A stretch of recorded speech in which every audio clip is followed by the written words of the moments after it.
નમસ્કાર મિત્રો, આજે આપણે ચર્ચા કરવાની છે જે તમે અત્યારે સ્ક્રીન પર ફોટો જોઈ રહ્યા છો. એક સ્થળ છે, એક ગામ છે જે છે ગુનેરી.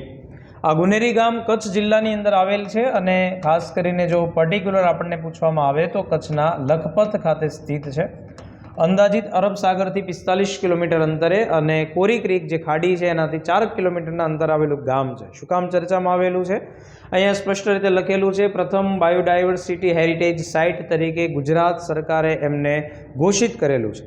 હવે શું કામ એને ઘોષિત કરેલું છે દોસ્તો? એનું સૌથી મોટું કારણ છે કે આ સ્થળે અંદાજિત 32 હેક્ટર વિસ્તારમાં તમને લોકોને અમુક ચોક્કસ પ્રકારના જંગલનો ભાગ જોવા મળે અને એ જંગલ એટલે કે આપણા મેંગ્રુવ જંગલો. મેંગ્રુવ જંગલો એ જંગલોનો એક પ્રકાર છે. ભારતની અંદર માત્ર ને માત્ર દરિયા કિનારે કાદવ કીચડ જેવી રચના હોય ત્યાં જ મેંગ્રુવ જંગલો થતા હોય, પણ વિશ્વની અંદર એવી 8 જગ્યાઓ છે દોસ્તો કે જે જગ્યાએ દરિયા કિનારા સિવાય ઇનલેન્ડ એટલે કે દરિયાથી દૂર આંતરિક જે જમીનનો ભાગ હોય એમાં પણ મેંગ્રુવનો વિકાસ થયેલો જોવા મળે. અને એમાંની એક જગ્યા એટલે આપણા ગુજરાતની અંદર ગુનેરી ગામ. એટલે એ ગુનેરી ગામને બાયોડાયવર્સિટી હેરિટેજ સાઇટ તરીકે સરકાર દ્વારા ઘોષિત કરવામાં આવેલું છે.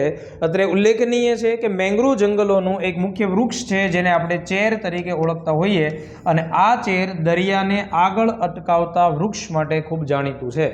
દોસ્તો, મુદ્દો ચર્ચાની અંદર છે અને સાથે તમને એક જીકેનો પોઈન્ટ કહું કે સમગ્ર ભારતમાં મેંગ્રુવ જંગલો સૌથી વધારે પશ્ચિમ બંગાળમાં જોવા મળે અને બીજા નંબર ઉપર આપણું ગુજરાત રાજ્ય આવે છે.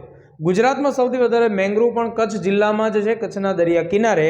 પણ આ ગુનેરી ગામ દરિયા કિનારાથી દૂર હોવા છતાં અહીંયા મેંગ્રુવ જંગલો આપણને જોવા મળે છે. એ એક સારામાં સારી રચનાત્મક બાબત છે. તમારે મને આન્સર દેવાનો છે કોમેન્ટ બોક્સમાં કે ગુજરાત રાજ્યમાં મેંગ્રુવનું વાવેતર વધારવા માટે સરકાર દ્વારા એક યોજના લાવવામાં આવી છે જેમનું નામ છે મિષ્ટી. તો તમારે મને કોમેન્ટ કરીને કહેવાનું છે આ મિષ્ટી યોજનાનું પૂરું નામ શું થાય. મળીએ આવા જ કોઈ માહિતીસભર લેક્ચર સાથે. Thank you very much.